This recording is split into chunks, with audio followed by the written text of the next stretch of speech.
jemi shumë të kënaqur me punën që është bërë pastaj dhe me dënimet që janë dhënë nga gjyqësori si fund. Por kemi mjaft zyrtarë që kemi hasur që nuk kanë deklaruar pasuritë e palutshme, që janë kryesisht banesa apo apartamente.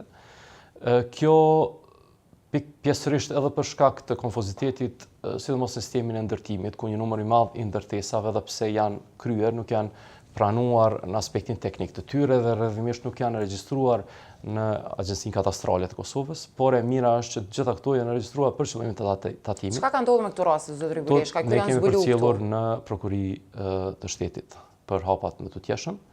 Jo pra në fillim nuk jemi shumë të kënaqur me punën që është bërë pastaj dhe me dënimet që janë dhënë nga gjyqësori si fund. Kemi më vonë ndoshta përmendim edhe disa probleme që ne i shohim në sistemin tashmë gjyqësor për se si trajton rastet që lidhen me deklarimin e pasurisë. Më herët kemi pasur mjaft sfida te sistemi prokurorial, por tashmë edhe ato pak raste që po ngriten si akt akuza nga kallëzimet tona penale, po trajtohen në mënyrë jo bashkë të duhur sipas nesh nga sistemi gjyqësor. A ka ndonjë rast që ju keni hasur në ndonjë villë e cila është investuar në të 200.000 euro, 100.000 euro, 200.000 euro, po është deklaruar me 50.000 euro? Nuk e mboni analizë tirë, po unë e di që ka mjaft raste të tilla. Nga ajo që kam lexuar unë vetë në ato që. Pse nuk keni analizë të tillë?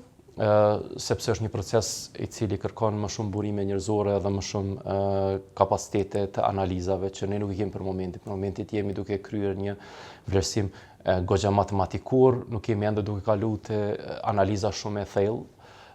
Ka pas raste që ne kemi identifikuar, po janë shumë të vogla ato që janë identifikuar nga ne.